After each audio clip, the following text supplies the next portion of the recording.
Welcome to last week's news, where I tell you last week's news, or at least the stories I can make funny. Our first story, Lizzo cries about people calling her fat and then brags about how hot she is. I want to know what middle school bullies failed Lizzo. They should be ashamed of themselves. Because the rest of us learned early on that you shouldn't brag about something if you don't want to get roasted for it. Ask my high-pitched 13-year-old self how I know. Also related, Danny Mullen is a crazy person. He was on some podcast or something saying fat chicks need to be shot like cattle, and now people are trying to get him canceled. What anybody who's upset at him doesn't understand, though, go watch any of this guy's content. His slogan is Danny Mullen freed the slaves. Telling his audience that he said an offensive thing is like telling Cardi B's audience that she's a whore. They're fully aware. They're not about to get upset about it. Jake Paul was charged for trespassing by some place called Scottsdale. Honestly, the Pauls are a tale as old as the attention economy. Get in the news, good or bad, look like an idiot, and you'll make money. Love or hate, doesn't matter. Just get attention.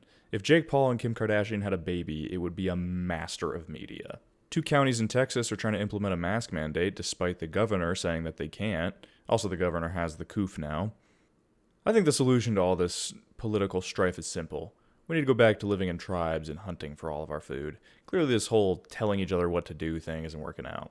Basically, everyone who uses T-Mobile has had their data breached, or like half of the people. I feel like it's pretty telling of our current news cycle that nobody even gives a shit about this.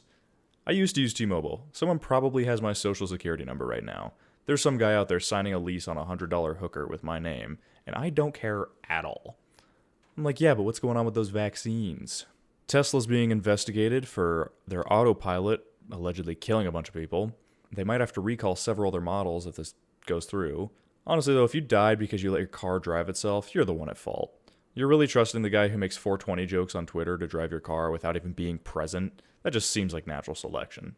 Snopes has been plagiarizing a bunch of articles, although I looked up the story to see if it's true, and Snopes says it's pants on fire, so nothing to see here, we're good. Haiti's been destroyed again. Big-ass earthquake. Apparently aid's hard to provide. Haiti largely is ruled by large gangs at this point. I mean, I'm a masochist, but I'll never be still living in Haiti level of masochist. Haitians have life as hard as your average whiny 30-year-old American thinks he has it. The big news, Afghanistan has fallen. The president has fled. Lots of countries are offering refugee status. They're trying to return Sharia law to the country.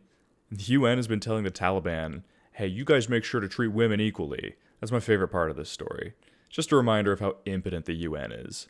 It's like your mom telling you not to do drugs. Once you're an adult, you realize she can't do literally anything to stop you. And in typical US fashion, we've managed to arm our enemies with gear they could never have gotten without us. They got Blackhawks, M4s, the works.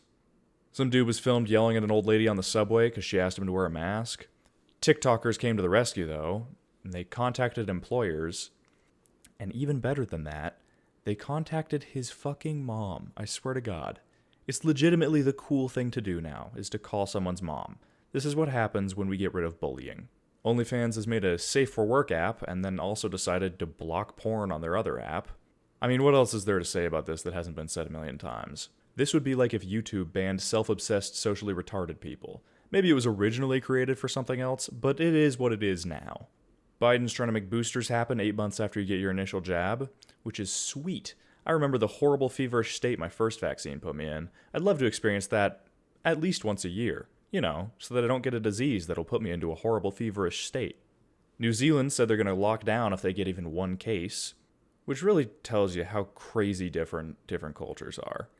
That's such an insanely different experience than the American one. Over here, we're like, let the olds die. Yeah, it means we don't get to all live sometimes, but it also means we get to blow up things from far away. So, I mean, win some, lose some. Brendan Schaub saved a bunch of kids from a car wreck.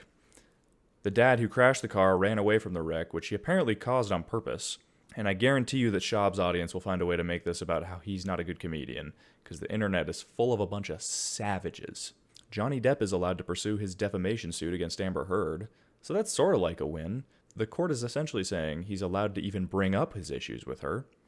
The US still might not be out of Afghanistan by the 31st. Biden claims we didn't know what would happen. The good news is that the American people are generally as apathetic toward this development as we've been toward the war since its inception.